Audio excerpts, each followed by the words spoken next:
Good evening, everybody, and welcome to Was It Something We Said? Another episode here today. Actually, it's episode 8 from 1 to 8. So, as you all know, it'll be a news topic, sports, topic of interest. Jam of the week will be by El Jefe, and then also the We Said message from El Jefe. My first news topic is the surprise drone attack Ukraine did on Russia, which they're calling Spiderweb mission. So before we get into it, hey, this war thing is it's just all messed up.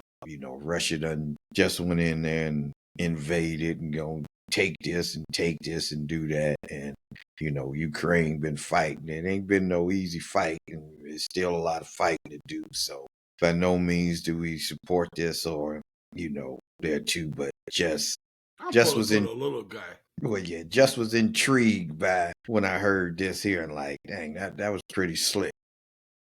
Well, And it didn't open up eyes to like, shit, we ain't really got no defense to this shit no, as well. Ukraine for as long as it's lasted. I thought, when Russia first invaded, you got the big giant Russian army, navy. They got everything you want, everything you need from a military power. Here you got this little country in Ukraine, but Ukraine is acting like the Wolverines in that movie with Patrick Swayze, Red Dawn. They're really taking it to Russia. And Putin, he's got to be embarrassed for the fight that Ukraine is putting up and the things they're knocking out and affecting Russia's infrastructure. And you talk about you can't judge the size of the fight. You got to judge it by and it's not the man in this case, but the country. And these guys got some balls, man. These Ukrainians, and they ain't scared, and they're taking it to Russia. Yeah, and if they is scared, they just ain't laying down. So hey, we ain't going without a fight. Tell me Yeah, more about I agree. this spider Well, spider web. basically, it was a drone attack. So they said they have been kind of planning this for about 18 months or so. So what it is that they smuggled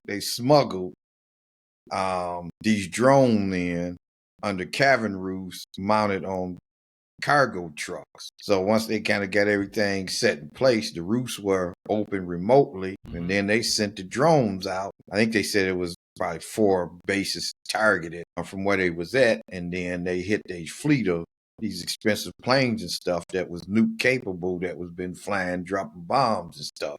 So they took them out. So they say it was 41 targets. So Ukraine say they hit 40 or the 41. Russia's saying they playing it off like it ain't, they down playing the strike. Like, no, it was there too. Some of our reports said that, hey, it was 40 damage, 10 to 13 that was completely destroyed. And they're saying that it destroyed like 34% of the, like you say, that fleet's nuclear capability to go up there with the strike. So that's a win. Yeah. Win. And then one of the bases was almost 3,000 miles away from Ukraine when they did this. And also, you can buy these FPV drones online. They only cost like $300 to $600. But just the ingenuity to set it up under the cargo planes, then, it's not quite like the Trojan horse in Troy when they had them in there. It came out at night, killed everybody. When the Vikings did, how they took Troy. But when I heard it, it was just similar to that. It was kind of like, well, okay, good for Ukraine. So, like you say, they putting up a fight. You know what? You talk about the Trojan horse, and you just reminded me of something. If you remember, just over a year ago, in that Israeli Hezbollah war that's going on, you heard how the Israelis used the cell phones. They swapped out the cell phones of these major Hezbollah leaders, and the cell phones had bombs in them. And basically, what they did was, when they got all of them out, when they distributed all these cell phones out, they killed these leaders. They blew them up with their own cell phones. Yeah. So you talk about Trojan. That's a hell of a thinking. I guess in war, You're always trying to get the one up on the other guy, and that's some ingenuity right there. Well, it is. But then, too, like you say, from like we saying, David versus Goliath, Yeah, you got to come up with something you're different. right. I mean, shoot, when the British come over there, nobody's standing up in a row and just fighting. You know, that you got more people, more men, more guns, and just shoot us down. You know that too. No,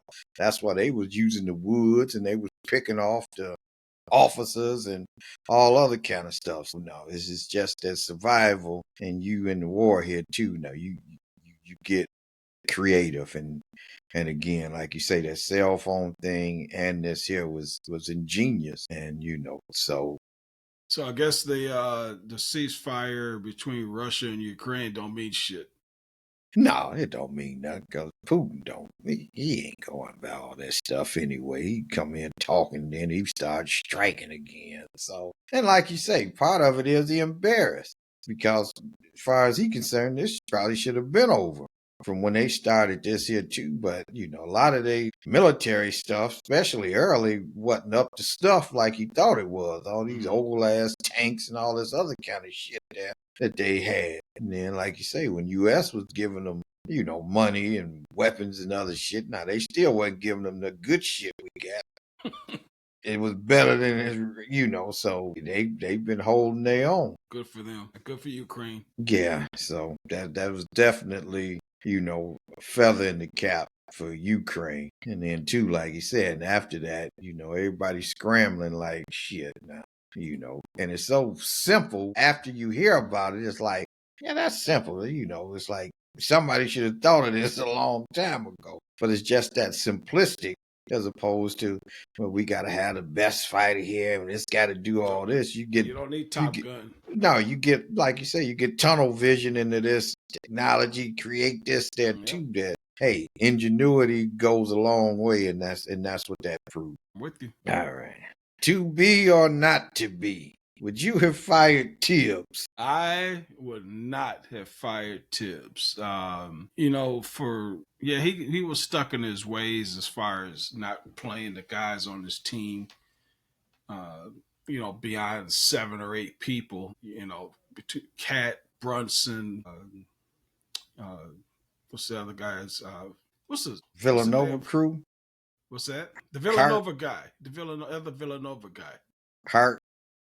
Josh Hart. He got his ass beaten in these last 2 series. But I don't think those guys got worn down though. I really don't, because they played that way the whole season. They just ran into some teams that played more people that scored more points. Tibbs' defense speaks for itself. A lot of people were saying, Leon Rose, the GM, has a lot of culpability in the failure of the team to advance also because he invested, the guy's name is Mikal Bridges, by the way. 5 first round picks for Bridges. Was that too much? It's kind of a horse done left the barn question because that this trade has already happened. So you got a lot of money tied up in Cat, in Bridges, and Brunson.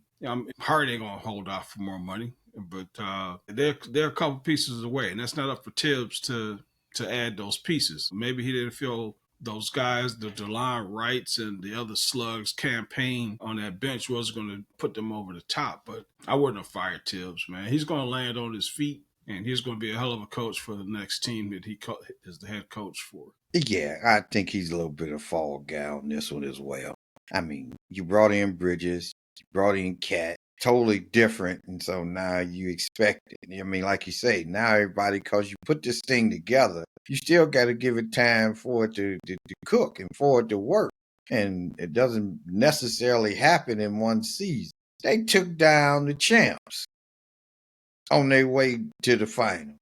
Tatum got hurt. They was done that game anyway when Tatum got hurt. Boston was done anyway when Tatum got hurt. I agree with that. Boston was done when they went 25 for 100 in the first fucking 2 games. Yeah, on the threes, taking the threes. Yeah, and it was like, okay, they'll eventually fall. All right, well, they didn't, and you failed. They falling in Cancun right now. So coming through there too, seeing what his team was at 5 years ago. I mean, he'd been there 5 years and made the playoffs 4 to 5 seasons. got to the Eastern Conference Championship this season and took out the champs along the way. No, ain't nobody else gonna come and get them out of that team like that. And again, yeah, everybody talking, well, you need to play this or he don't trust the bench and he ain't getting it too. All season, that was their MO. Exactly. And you don't know what he's seeing from these other guys along the way. So who say that, I don't know if they were, if they weren't producing in practice or doing whatever they needed to do to get some minutes. I'm reading that there's some disfavor with Brunson's dad on the staff, and he may not have a job. I don't see how if you fired the head coach, everybody got to go, because the new guy ain't gonna want somebody to stick around because the star player is on the team and his father is part of the coaching staff. That may be part of the problem too. That could be, yeah. Typically, new guy come in and clean house. And if he ain't got that power to clean house, right, wrong, or indifferent, don't take the job. Bad start. It's a bad start if they cuffing your hands already. Well, we want you, but you can't do this or you can't do that. I mean, they could say, hey, we like him or whatever. You evaluate him and see. But no, they shouldn't be telling the new guy who to keep, who not to keep. And again, like you said, it's unfortunate because some of the staff may be good and did the jobs with the trainer. It's a bunch of the staff. So, but it's still the new guy's decision. It should be the new guy's decision. And if he wants somebody out and gone, then he gone with that. All right. Game 2 is tonight. They had this 2-day delay in between. I still think they should have had the games earlier today than this 8 o'clock. But, I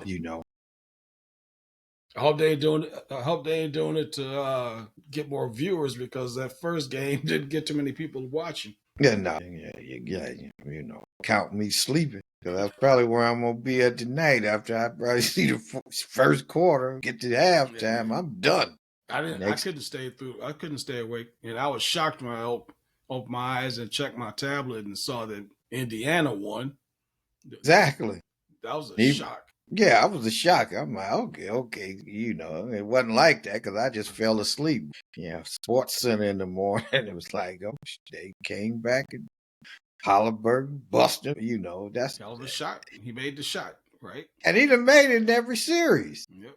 To take that first game, he done came down and made this shot. And every shot he makes just makes me dislike Troy Weaver more and more for taking Killian Hayes, sorry ass, who I don't even think he could work for UPS or FedEx right now or Amazon. He sure ain't in the NBA. Yeah, But with Van Gundy, I will put a caveat on some of this stuff. Is it the player or is it part of both of what system they go into? What do the coaches kind of do? And then does that have something to do with the player development, or you feel as, hey, it's just a player and he just picked the wrong person? He picked the wrong damn person. He fell for the Joe Dumars banana in the tailpipe when he saw a couple of clips of Darko in a gym playing one-on-one basketball in some Serbian gym with dull lighting. I don't know what highlights they were watching for Killian Hayes to take Hayes over Halliburton. The scuttlebutt was Halliburton had a weird jump shot. Well, that weird jump shot's been killing it in these finals and the whole playoffs, like you said. Is it going in the hoop? It's going in. So I don't care how it look. Is it going in the hoop? It's going in, and he's distributing the ball to his teammates where they want it, at the right time. He's controlling the tempo of the game. So that was that was a screw up. That's up there with the Darko pick to me, only because of what Halliburton bringing to the table. But no, it was a shocking win, and I know that I heard Halliburton tell Siakam, let's get greedy. Why stop at one? No, you got to keep going because, again, it looks like, SGA got his. So now if you can shut down Chet or shut down Williams or somebody else and take them out defensively,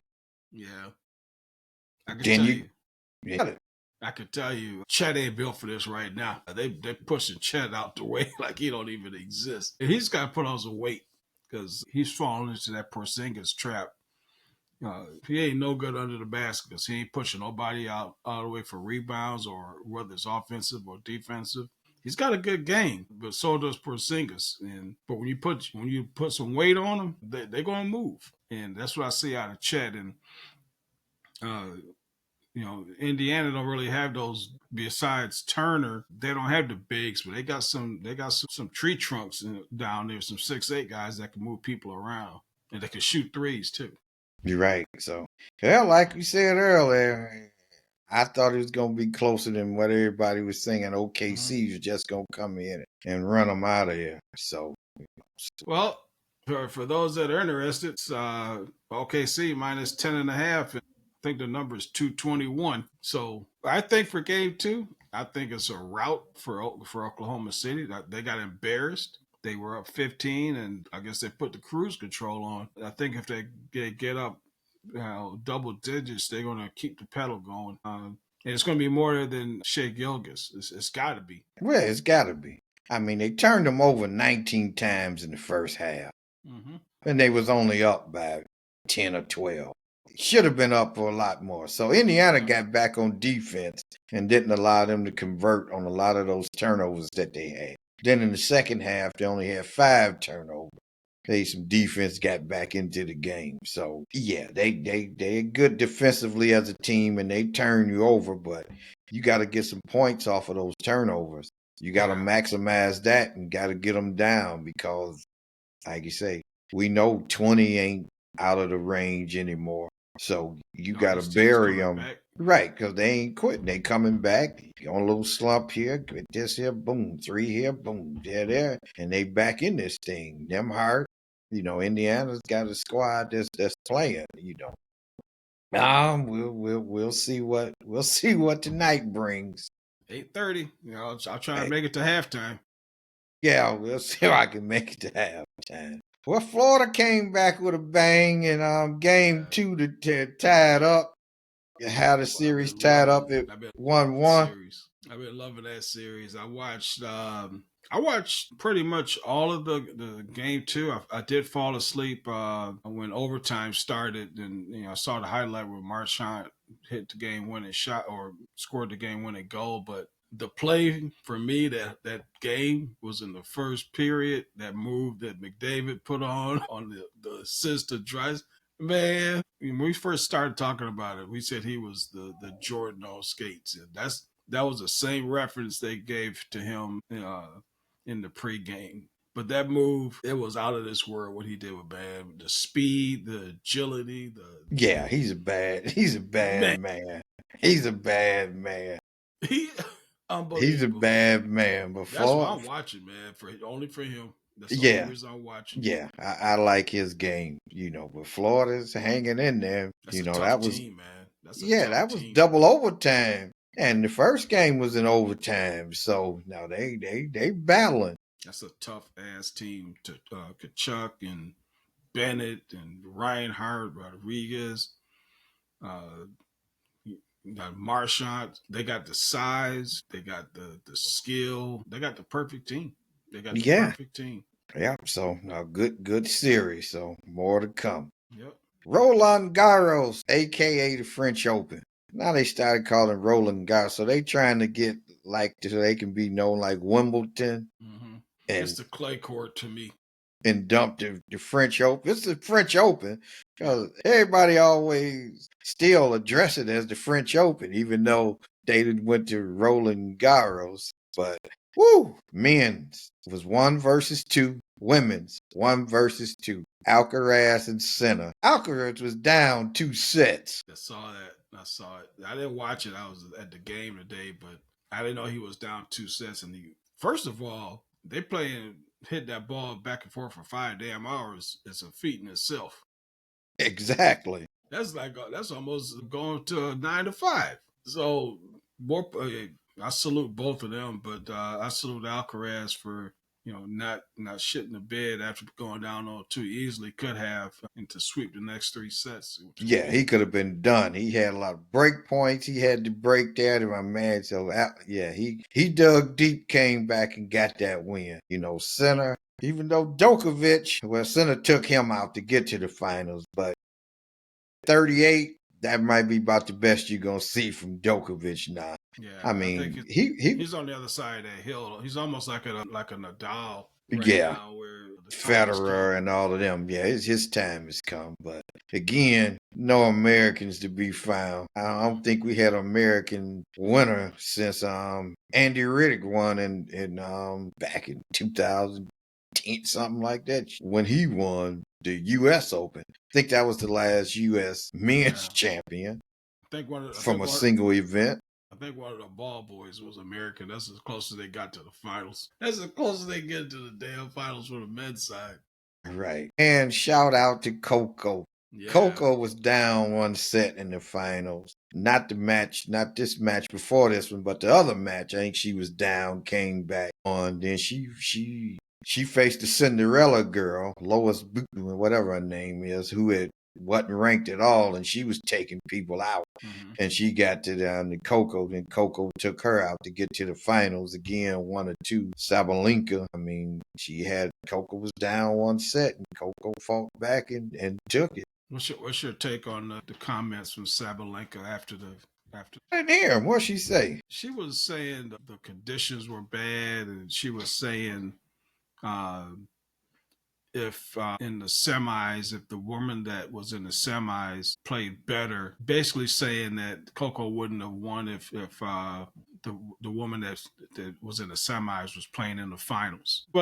She wasn't giving Coco all her flowers, basically. Well, no, but again, conditions was bad for everybody. For both, it was. Right. You was up one set. All it takes is the women is 2 sets to win. Yeah. Yeah, but Coco's her comeback was she's beating that other lady in straight set, so it wouldn't have been a problem for her basically to beat her ass either. Exactly. So again, you just got took out. Yeah.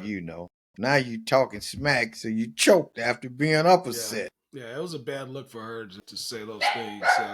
Coco was gracious on the court during the ceremony, the trophy, and when she was given a microphone, and she gave her proper respect. And hey, she won. Like you said, the wind wasn't blowing one way for any one person; it was blown the same way for both people. So make more volleys. Exactly. Survive more volleys. Instead of scoring more points, survive more volleys. Exactly. A special shout out to the women's softball team of Texas Tech. They lost in the finals to Texas. It was the best out of 3, but they took out Oklahoma to get there. But the star was the pitcher, Jerry Kennedy. They rode her too much. She was at Stanford.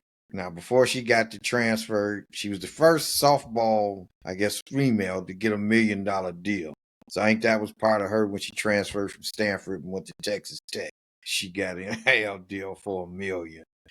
She got a new deal coming up, but the girl has been money. She had a 0.89 ERA, so she wasn't giving up nothing. But I just think I guess they say for the $1 million, we gonna pitch the shit out of you. So.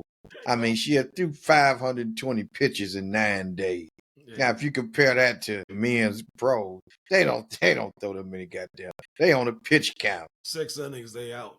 You start bringing specialists in for the rest of the game. A lot of people are talking about when we talked about the topics for this week, and I personally never heard of her, and then all of a sudden I started seeing this $1 million pitcher, and started at Stanford, like you said, and that's a hell of a feat. I don't know what kind of bat she got, but I know what kind of arm she has. But she ran into a Texas team full of some hitters, good looking hitters too, by the way. Oklahoma's been running rampant in women's college World Series for years. 4 straight.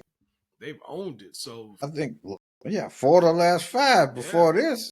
Yeah, Oklahoma. So you're talking about David beating Goliath. That's what Texas Tech did. The Red Raiders, on her back and on her arm, pitching. So, but Texas, that conference itself is just, it's got some skill. I don't think I can play the high corner with those women hitting that damn ball, and definitely the way they be pitching. It's not like the way we saw softball pitching when we was No, playing softball. no, it wasn't. He wasn't throwing up no Nerf balls like when They we got was a playing softball. full wind up, and they can't do it. But it was exciting, and now the men are playing, and yeah, I would next season. I'll definitely put a little bit more interest into watching, especially for this pitcher that you mentioned, just to follow her story and see. Not everybody knows she's the $1 million pitcher, but she's got a special talent for sure. Yeah, yeah. They say work hard, straight A's. So again, just keep doing your thing. I mean, they just went to the well house too many. They done wore down 520 pitches in 9 days. She pitching every damn game. Denny McClain, 30 game winner. Yeah, Mickey Lolich. Yep. That's old school pitching there. And the strain on her arm, man. Look, it's not an underhand lob. It's some torque and some power coming on these pitches. Yeah, like you said, they ain't throwing up Nerf balls. They winding up and slinging it. So, but shout out to them. Shout out. Big time. All right. Topic of interest today. Father's Day versus Mother's Day. Couple of perspectives. From a retail perspective and just for me noticing. Daddies get the short end of the stick. And with what they advertise to get dad versus what they advertise to get mom and how to treat mom, which they trying to make money. But the numbers do show that by comparison, much more is spent for Mother's Day than it is Father's Day. Americans spent about $35.7 billion on Mother's Day, compared to $22.9 billion on Father's Day. Now, going out different places there too. Get this for Father's Day. I see this goddamn thing you put fish on the grill and can flip it over. Gifts for dad under $10. Oh, what the hell is this shit? I'm like, you gotta be kidding me. What is going on with this? Used to be a tie, right? It used to be a tie. Well, yeah, tie there too. When you see moms, you got Pandora, get the vacation, do all this kind of stuff here too. So, is it just the differences, I'm going to say, between men and women wants, or is it just am I just being paranoia? Here's what I think. I'm speaking strictly for myself. It's not another day. It's an observation of the male leader of the castle. For me, what I would want, besides these dogs shut the hell up for barking, you could give me some king crab leg, a couple cards, some nice words, and I'm good. We're gonna go play golf for 5-6 hours that day in our Father's Day golf outing, but I don't need to go nowhere. In fact, I don't want to go nowhere. I want to be right here in my house and take some phone calls. It's I don't want to say it's not a big deal. It is a big deal because for the kids that we've raised, and now we have grandchildren, they love and respect me as I do them. And for the Mother's Day, it's a lot more sensitivity, a lot more feelings involved. Not that we don't have feelings, but just let us play golf, give me some king crab legs, let me hear y'all voice, tell me you love me, and I'm good to wait till let's move on to Monday. Let's get the next day going. And I see a lot of commercials for these Blackstones. I guess that's the new tie. Instead of giving you a tie, give them a Blackstone. I told Kim, I said, look, in case y'all trying to talk about what to get me, don't get me no Blackstone because I ain't cooking outside and I ain't cleaning it. I cooked for Memorial Day and they ended up throwing out a lot of food because I guess I thought that I'd have a lot more people come over here and eat, but that wasn't the case. So don't waste no time getting me no damn Blackstone because I may cook on it once because that grill ain't been cleaned since Memorial Day in that backyard. So I'm good as far as. And that's another thing too. You see Home Depot too. Everything that you see commercially for daddy is for him to do some more shit for somebody. It ain't just for him to just go in here, take this, chill, like you say, play this here too. Mm-hmm. It's always something that's going to cause you to have to do more work. Go Yeah. to Home Depot, get them a Home Depot car. What that mean? You gotta go buy some shit, fix some shit around the house. You Yeah. got the grill, like you say, the Blackstone grill. Well, somebody want first. You gotta put it together, and Right. then you gotta cook on it. Man. But personally, yeah, I ain't Cash. She takes care of me for Father's Day. Hey, what you want here? I'm like with you. Hey, I'm going to play golf. Just let me be. Don't come up with no stuff I gotta solve or anything like that. Yeah, you know, can it hold off till Monday? Just let me get some time and peace to be and be there too. And then I know last time I did cook, grill came over, we socialized and did all that, so that's fine too. Special time too, cause again, when brother was around Cornell every Father's Day, he'd tell Rest me in come heaven, over. Cornell. Yep, he'd have me a steak and some crab legs. He said, Mm-hmm. "Come on over after you play golf." And yep, we have steak, crab legs, and stuff, and sit around, and everybody come over, and that stuff there. So that's definitely one of many things I missed with him not being here. Yeah, I remember Cornell well, man. He's a good brother. Good person. Good person. Y'all had a great relationship, and you know, he was always inviting, and he was a cool brother. Yes, he Cool was. brother. All right, so we ain't hating on Mother's Day. We just Nope. saying that Nope. it don't hold the same, Father's Day don't hold the same significance as that day does, but that's all right. Yeah, I Kim liking that damn Louis bag she walking around with. You see, that's another thing. Louis bag, and like you say, maybe Blackstone green. It don't equal Yeah, out, but I ain't seen no Louis Vuitton for men ads. I can tell you that. what? You ain't got a Louis belt, pair of Louis socks, Nope, I ain't seen one ad for Louis for men. Not one. nothing. But no, it's all good. It's all good. Love them. Love the mothers. Love them. Yep. Love them. Got to. All right, what you got for us for the jam All of the right. week and the message? Take it away, El Jefe. All right, here's my jam of the week, and I think you've seen where I went to the baseball game today, and this song will lead into it. Ice, baby. Let's kick it. Ice, baby. Oh, man, when I lay a dope melody, anything less than the best is a one-hit wonder. Yeah. That beat and that stuff, they still comes up in a lot of different stuff there They use the too. Van Winkle's drops, hooks, whatever you call it in these music terms. But yeah, so that's my jam of the week. And the reason it's my jam is because I'm going to go into I'll show you. I'm going to share my screen with something else from today as it translates into my message. So today I went to the baseball game at Comerica, and I got a chance to meet the Iceman, George Irvin. And my message, the way this picture came about, he was in the suite right next to ours, and it was funny because they had put him and these guys on the big screen. Literally, they're in the suite right next to ours. Okay, and when they went on the big screen, I'm looking around the stadium saying, "Man, I wonder where they." It took Kim saying, "They right next to us. Why you looking to the left? Look to the right." So the Iceman was right next to us, and I said, I want to get a picture with the Iceman, because in my den, I got a picture with me and Magic Johnson from over 20 something. It must be 20, 25 years ago. So it was the only way I was going to get the picture was to ask for it. That's right. Uh, from a messaging standpoint, if it's something that, that you want to do, you've been hesitating, just go do it.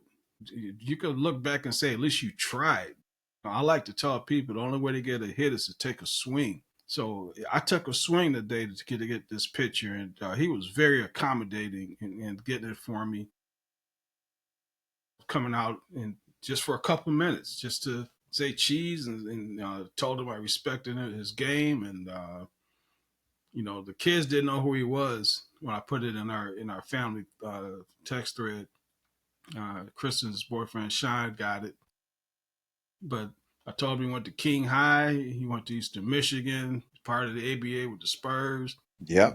But again, getting back to the messaging part of it, don't be sitting around, sitting thinking, I'm going to wait. I don't want to do it. What if? Just go do it. You got nothing to lose. You got nothing to lose because it's only one or two outcomes. Either it's going to be the outcome you want, or it's going to be an outcome that you didn't plan on that you have to make a plan and come back and try again. So it didn't hurt for me to ask, and I got a picture with the Iceman, and it made my day, man. I was a kid in the candy store after that. If you ask him, I had the biggest smile. I was happy because I didn't sit back, wondering. I wonder if he'll take a picture with me. I made it happen. So don't hold back. Go take a leap of faith, and if you make that leap successfully, good for you. If you don't, it ain't the end of the world. Come back and try something different again. So Either that's way my is still message. good. Either way is still good for you because you don't know until you try it. And Right. that's the only true failure. Yeah, you got to try it. You don't know. And most things don't come out your way anyway if you don't do it. But like you say, ain't no sense of harboring it. Just Mm-mm. hey, either it works out. What do you get out of it? And I you got, just go from hey, there. just go for it. You got nothing to lose. Nothing to lose. I know it sounds simplistic, and it's a lot of the other factors involved based, on everyone's own, what are they actually trying to go for. But to me, it's relative. And it's the message doesn't change. Don't do the woulda, coulda, shoulda. Just go do it. If you fail, fuck it. Try again. That's my message, my brother. Good message. Good message. Thank Well, you. and that comes to the conclusion of episode 8. So, once again, always good topics, good conversation. I'll see you next Sunday at golf, and I'm gonna send a message out to our brothers to remind them to let me know either you're in or out. Don't come to the course bitching next week. This is too much. Yeah, we'll be at the course, we'll take our budget Father's Day and be at the course Yeah. next Sunday. All right, So, my brother. I'll see you next Sunday. I love you, and have a good week. all right, see you next Sunday. Love you too. See you next week.